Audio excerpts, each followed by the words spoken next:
Welcome everybody, and good morning. Welcome to our press conference at the 2011 Payne Edmonds Vancouver Open and the Augusta Charity Pro-Am. I'd like to extend a big thanks to all the media who have come to attend the event, and pay attention to our panelists here, who we have dubbed as 4 national champions. We have 2 amateur Canadian champions, a 2-time PGA Assistant Pro Champion, Bryn Parry, and then our 2010 Juvenile Canadian Champion, Svensson, on the panel. So I'd like to welcome them too and congratulate them so far on their huge successes in golf so far. The first thing I'd like to do is introduce the title sponsor of the 2011 Vancouver Open. That's Brad Garside from Payne Edmonds Lawyers, and he's going to say a few words. Thank you for coming today. We're very thrilled to have Payne Edmonds, my law firm, be the title sponsor this year. We've been involved in the game of VGT, and we've seen it grow tremendously every year. And I think this will be the biggest event so far in VGT's history, and will kick off, I predict, real growth in VGT. It's already become the biggest developmental tour for players in Western Canada, and is well on its way to rivaling a couple others as the biggest developmental tour in Canada. Yeah, they're very different courses. This one is much more traditional. You know, you can hit the ball reasonably straight off the tee. You don't have to do anything too tricky. It's just a very standard parks golf course. It's going to be fun to play. I think if the guys get the ball in the fairway, they can make lots of birdies out here. That's been the case the last couple of years. They've got the greens in perfect condition. You're just hitting chip shots down there, and the ball's rolling really nice across the greens. Langare is a different challenge because the greens are much more dynamic. There's a lot more slope on it, and they can put the pins in some much more difficult places. So if we don't get in the fairway there, you really can't get to the pins.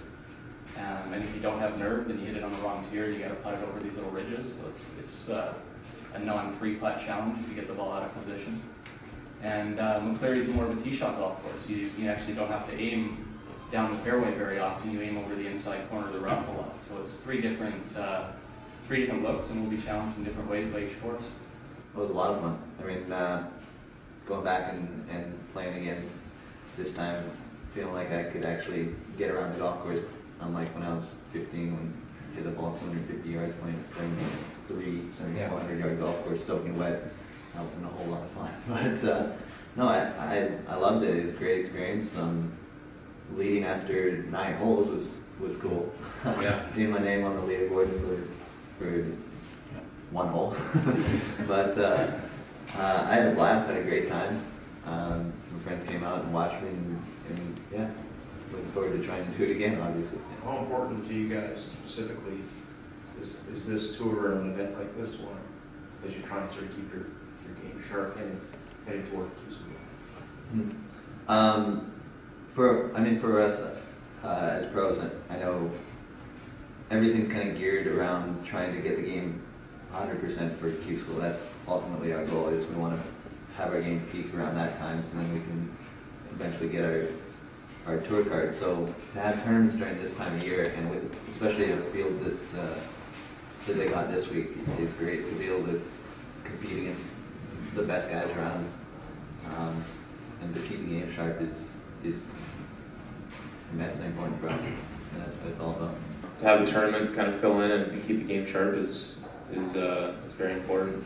With Canadian Tour finishing last week, and not much going on around here except for VGT, it's big to keep the game sharp and kind of competitive mode. Nick, how important is it for young golfers like yourselves to connect with the overall public, given the fact that one of the major golfers in the world had a major problem with his wife a while back, and now the game has changed and trying to refocus and regroup? So for you to set your sights, and we saw it at the RBC, where a lot of the golfers, they would walk around and there's a lot of communication with the young kids and the family. How important is that for you guys? It is. It's important to get young kids involved in the game. This week with the first tee, that's very important. When we were down at school, we did small climbs with the first tee, and so to interact with them and kind of get them interested, and giving them a ball to us is really nothing, but to them it can mean the world. So just kind of getting them involved and excited to watch golf and hopefully play one day is a big thing.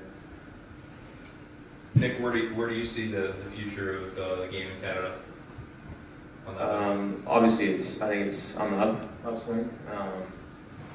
You know, Mike Weir has been struggling obviously recently with surgery, but Adam is obviously playing unbelievable right now, and so the future is bright, I think. Canadian Tour, a lot of guys have been playing well, so I think in the next few years, we'll see more guys on tour and hopefully playing well. Yeah, I agree. I think it could be a great year down at PGA Tour School this year. Is the Olympics something you've thought of? Like, is that something in your majors? Obviously, are in your dreams, but is an Olympic team in your dreams? Yeah. Yeah. I mean, who doesn't want to play in front of a massive stage like the Olympics and be able to stand on that podium and have the whole country behind you? It's something that, I mean, I think every one of us sort of has a dream about. To be able to play in front of a world stage like that would be a really cool experience, I think, for any one of us. Well, the reality of it is, it could be two of you guys. There's only one thing, you have to defend the title, because Canada owns it. That's right. Right? 1908 or something? Yeah. Go for it. Well, to all four of you, good luck the rest of the week, and we wish you all the best in the 2011 Payne Edmonds Vancouver Open Championship.